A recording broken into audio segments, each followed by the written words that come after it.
Alors ne balimaw na commencé ko tumara li politologue depuis New York ni message tellement ba de ga nyasi anga karamola no Iman Mahmoud Dicko yi et bamanan ko ni ko k'i bɛ sama faga i ye kumaba fɔ dɛ n'i y'a faga i ye koba fana kɛ mais n'i ma faga i ma kumaba fɔ ko i ma kuma kɛ nin fɔ ye dɛ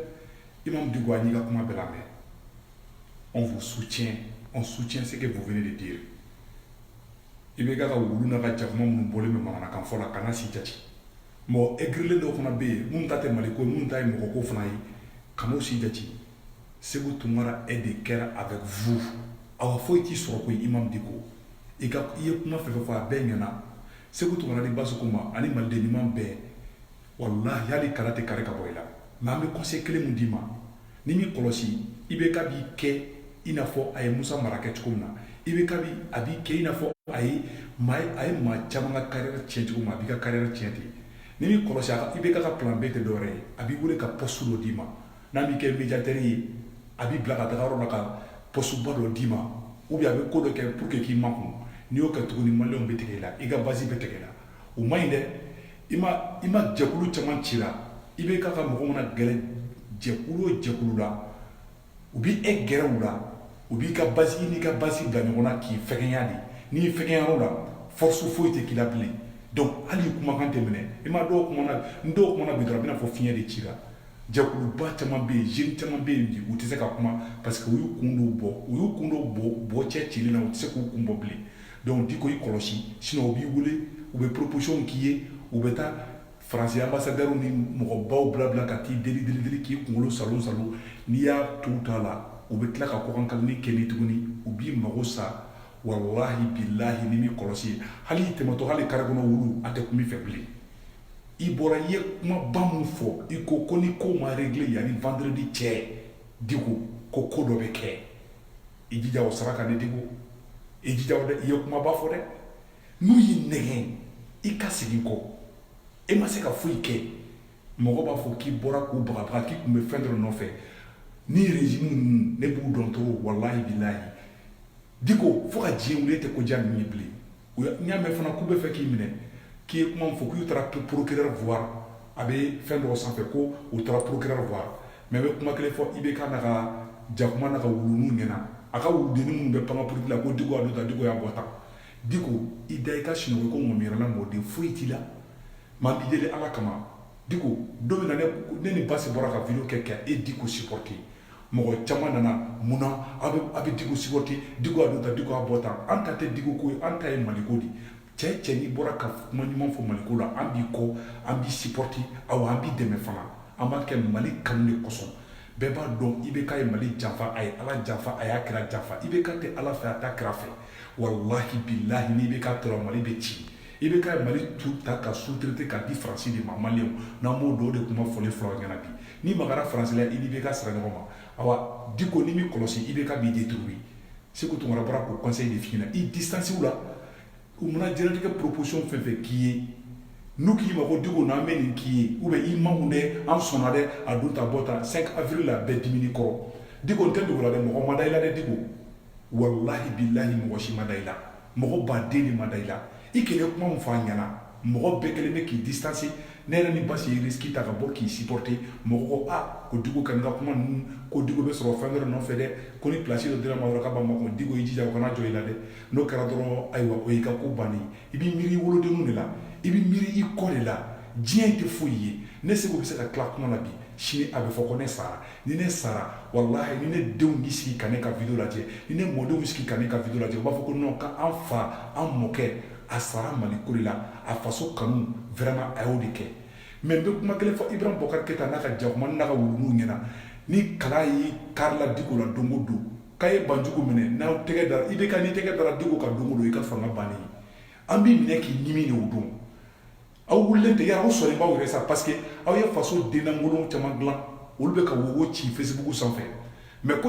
wulu ta ka mangoya don ko f'a ka tɛmɛ misirila kɛrɛfɛ n'i tɛgɛ magara Dicko la don o don Dicko o tɛ ka bɔ k'i ko ka mɔgɔ ka muru ni jeli ta hali n'i ko ka marifa ta o ye jugu ye cɛkɔrɔba in yɛrɛ de tɛ mali solution ye janfanti de don banjugu y'a ta fɔ dimi de janbajugu dara Dicko a fɔ bi a fɔ sini piyan sɛ tɛ bɔ a fan kan awa ni mun ye cɛ ka maga Diko la aw bɛ se ka kɛ anw na dɛ anw tɛ foyi ye ne yɛrɛ fɛ n'aw kɛra aw bɛ se ka ne minɛ ka ne kɛ buru ni sandwich la ka ne dun problème t'a la mais wallahi ko Diko ye nin kuma fɔ n'aw magara Diko la don o don ko parce que ko Diko bɔra ka kuma IBK kɛra Soumaoro Kante de maliyɛnw bolo baara dɔ de bɛ bɛɛ da la i tɛ se ka kuma koyi n'i ye kuma fɔ n'a bɛ taa Faransi ka n'a tɛ taa Faransi ka jira kan dɔrɔn Faransi ambassadeur bɛna wele ka bagabaga dɔrɔn a bɛ wuli i kama donc Diko i bɔra i ka so i nana i ka so Ala n'a kira kama ka ne t'i ci IBK tigɛ bilen IBK ka jugu ka tɛmɛ hali gingin kan IBK tɛ Mali fɛ a tɛ Ala fɛ a t'a kira fɛ IBK tɛ Mali fɛ a bɛɛ ni kuranɛ cɛ IBK ye Mali janfa wallahi Ala IBK ye Mali janfa maliyɛnw an ka ambassadeur kumana IBK ye Cɛbilen Darame bila o ka boli ka taga Macron bila Koro Cɛbilen Darame ka taga ka t'i sigi Macron bila Koro kɛrɛfɛ k'o sen mɔmɔ k'o kɛ i n'a fɔ o ye Ala de o y'a kira de aw ye Sunjata Keyita su a y'a janfa wallahi Ala tɛ aw ka fanga in n'aw ye hɛrɛ sɔrɔ la kɔrɔ ko ne ɲama tɛ yen a bɛɛ ni kuranɛ cɛ aw tɛ hɛrɛ sɔrɔ fanga in kɔnɔna na Ala t'aw fɛ koyi wallahi Ala t'aw fɛ aw ka karamɔgɔ fɛn fɛn bɛ gulon aw la wallahi Ala b'o nagasi de Diko i ma ye kun bɔrɔsilen don depuis kɛra IBK la dɔrɔn i ka bɔrɔ bɛɛ tununa donc to Ala kɔfɛ saya bɛ yen balo bɛ yen Diko i ye nin kuma in fɔ to nin sira in kan n'i gɛrɛla ninnu na n'u m'i malo n'u m'i ta tiɲɛ n'u m'i kojugu kɛlɛ i k'a fɔ ma ko ɲamaden tatɔ filɛ nin u ye bɛɛ ta tiɲɛ ne nin tɛ dɛ wallahi u ye mɔgɔba bɛɛ ta tiɲɛ dugu in kɔnɔ yan IBK a ka régime nana ka maliyɛn den ɲuman bɛɛ lagosi ka bɛɛ kɛ mɔgɔnin ye ka bɛɛ lagosi ka bɛɛ sen siri ka bolo siri ka di Faransi ma cɛkɔrɔba in tɛ Mali fɛ a tɛ Ala dɔn a t'a kira dɔn a ɲɔgɔn président jelimango ma sigi Mali kɔnɔ a ɲɔgɔn mɔgɔ jugu ma sigi Mali kɔnɔ a t'a faso fɛ faso janfantigi don IBK bɛ hali soso a t'a kɛ a jelimaka go a ŋaniden man ɲi a kɛra man ɲi a t'a faso fɛ a tɛ Mali fɛ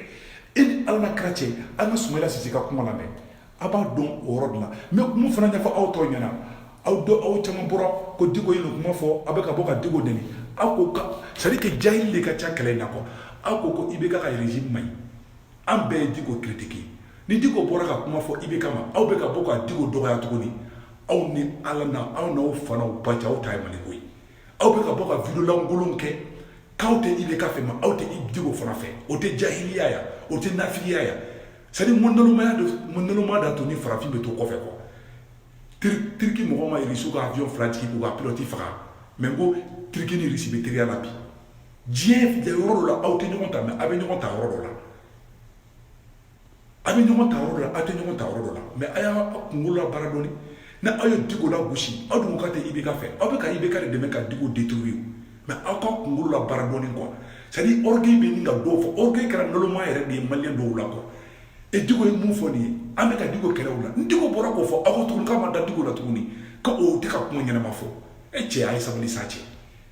an ka faso jɔ in kɛ ni hakili ye ani kegunya ye quoi an ka nalomaya bɔ a la quoi je vous jure Diko ye mun fɔ a sera Diko kɔnɔ o a ma se Diko kɔnɔ o Diko b'a dɔn n'a siginna kɔ o y'a ka ko bannen Diko n'est pas bête Diko b'a yɛrɛ kalama fana Diko an kɛlen bɛ mun f'i ɲɛna kana sigi kɔ dɛ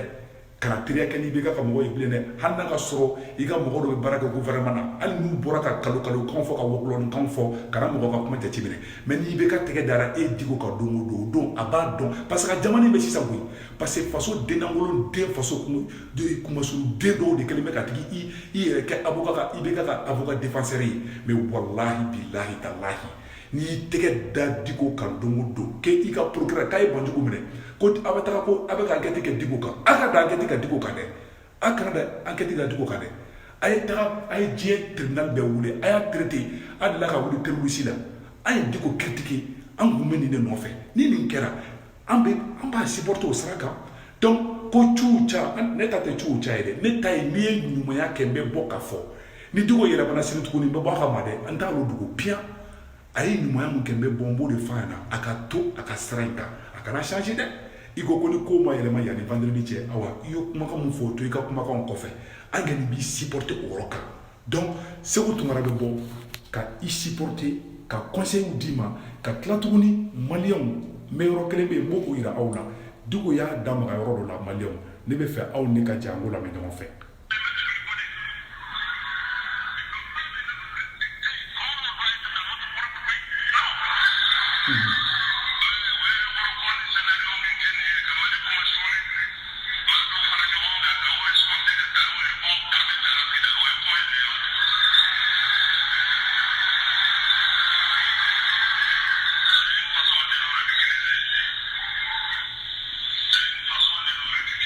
voilà ko an ka armée donna Kidali k'an ka armée donna Kidali k'an ka armée sɛnsɛn i b'a fɔ ko kɔɲɔmuso k'o ladon Kidali a y'ale Sumayila fana bɛ mun fɔ yan yɔrɔ la.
Bon, a bɛɛ lajɛlen Sumayila Sise ka kuma in mɛn dɛ ka nkalon tigɛ u ma maloya koyi cɛkɔrɔbaw faralen ɲɔgɔn kan ko Mali jɔlaw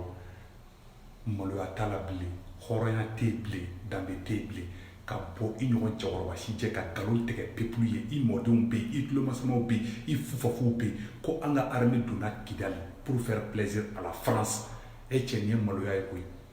Diko i bɔra i ye ɲɔrɔ fɔ Sumayila fana y'a fɔ maliyɛnw a bɛɛ lajɛlen y'a ye sa k'a fɔ ko nin cɛkɔrɔba in tɛ Mali solution ye ni cɛkɔrɔba in ye Faransi ka espion de sigilen Mali kunna ka Mali ta tiɲɛ la preuve est que Mali jugu fɔlɔfɔlɔ ye IBK de ye m'o fɔ an ɲɛna bi Mali den ɲuman tɛ yen k'a ma mun mago sa ni den ɲuman min wulila ni jɛkulu min wulila k'a bɛ Mali bɔ bolo la o jɛkulu a bɛ taa don mobile ni wariw a y'o ye a bɛ mɔgɔ san de la awa i b'a ye a bɛ taa don mɔgɔw ka ni wariw ni fɛnw de wari min kan ka kɛ ka enseignants sara wari min kan ka kɛ se ka kɛ jamana jɔ o wariw de maralen b'a bolo k'o di dennankolow ma ka to ka mɔgɔw san kɛrɛfɛ ni mɔgɔ min ko k'a bɛ dɔ f'a ma dɔrɔn a b'o wele kɛrɛfɛ ka dɔ d'o ma ou bien a b'u ka jɛkulu mɔgɔ dɔ wele k'o bila o compte la u tɛ foyi la i m'a ye enseignants fana yɛrɛma fana bɛ ka bila ɲɔgɔn na parce que u ye wari di dɔw ma a ka baarada ye dɔrɔn de ko nin ye faso jɔla ye nin bɛ miiri kaburu dibi la nin bɛ miiri ala la nin bɛ miiri a kira la aw ni ala na kira cɛ nin ye Mali jɔla ye aw ni ala na kira cɛ nin bɛ Mali fɛ Mamu Diko i ye mun fɔ i ye tiɲɛ de fɔ dɛ parce que maliyɛn injiga de ka ca maliyɛn fɛn dɔnbali de ka ca ne ko Mamu Diko frappé kunun ne ma dabɔ juguman kama et puis ne ma nkalon fara nɔrɔ la dɛ ayi ne ma nkalon nɔrɔ Diko la dɛ Diko kun yɛlɛmana o tiɲɛ de fana ye mais n'a seginna kɔ e maliyɛnw fasoko de don o de kosɔn politiki la a caman bɛ ka kuma tɛ politiki dɔ kan bi jɔn kun b'a dɔn k'a fɔ ko a c'est à dire que n bɛ yɔrɔ kelen ɲɛfɔ ɲɛna quoi dans la politique i ni mɔgɔ bɛ se ka bila ɲɔgɔn na bi mais sini aw bɛ se ka kɛ allié ye o ye jamana yɛrɛ jɔli taabolo de ye ni jamana jɔyɔrɔ don a bɛ ɲɔgɔn faamuya o mais n'a bɔra yɔrɔ la a bɛ ɲɔgɔn bila o donc ne ye Diko ne y'a kuma caman fɔ ma kunun ne ma nkalon nɔrɔ la dɛ awa ne ma nimisa fana ne ka kuma in ye Diko dɛmɛ parce que Diko jo de ne ni Basu Koma ma k'a fɔ ko an ka mɔgɔ kelen bɛ ka katakatani san anw de y'a da maga la Diko ko k'an y'a fɔ ko tiɲɛ de fana don donc an tɛ tuli caya dɛ an ye yɛrɛwolo de ye an tɛ ɲamaden ye dɛ an b'an ka jamana fɛ de n'i ye ɲuman kɛlenw na an bɛ bɔ an b'o fɔ n'i ye kolon kɛlenw na an b'o fana fɔ o de ye faso jɔ ye mais injiga maa min kunkolo n'a a kunkolo tɛ baara kɛ o tɛ se k'o faamuya parce que olu tɛ fɛn dɔn olu degelen mun na dɔrɔn n'i turu yɔrɔ min dɔrɔn i b'a ko bɔrɔ kelen i bɛ to o yɔrɔ de la kanko an tɛ kan mɔgɔ ka kan na dɛ an tɛ mɔgɔ teri ye fana ayi an ye Mali de teri ye an bɛ Mali kan de fana kɔnɔ n'i ye Mali défense da don min na i n'an kari n'i ye Mali fana janfa don min na o don an bɛ bɔ i kama ala sago i sago donc Mamadou Dicko i da i ka sunɔgɔ ko mɔgɔ min yɛrɛla mɔden siranya bɔ i dusukun na i bɛ siran kojugu i kuma n t'a dɔn mun bɛna kɛ Dicko la i b'o fɔ i ka kuma la nafa jumɛn b'o fɔli la Dicko kana to k'o fɔ foyi t'i la t'i da i ka sunɔgɔ bɔ mun ka di da ye k'o fɔ faso dennankolo minnu bɛ ka bɔ k'i lagosi o bɛ tila ka sigi u kɔ donc o de cikan tun bɛ Segu Tumara bolo ka ɲɛf'i ɲɛna awa Dicko ni sigili kɔ fana tugun dɔrɔn ayiwa an fana bɛ sigi an kɔ dɛ voilà donc o de message tun bɛ ka ɲɛf'i ɲɛna ala k'i ni ci ka gɛrɛ ni régime na bilen ni régime ye k'a to yen ni régime mana gɛrɛla dɔrɔn u b'i détruire de n b'o f'i ɲɛna bi dɛ fo ka diɲɛ wuli fana parce que y'u ka secret bɛɛ fɔ koyi awɔ e tɛ diya u ye bilen dɛ u bɛ gɛrɛ e la de sisan nɔ k'i n'i ka base bila ɲɔgɔn na n'i ka base perdi i y'olu fana perdi o la mɔgɔ si tɛ k'i kɔ i b'i kɔfilɛ i tɛ mɔgɔ foyi y'i kɔ donc o de tun cikan min bolo ka ɲɛf'i ɲɛna ala k'an to ɲɔgɔn ye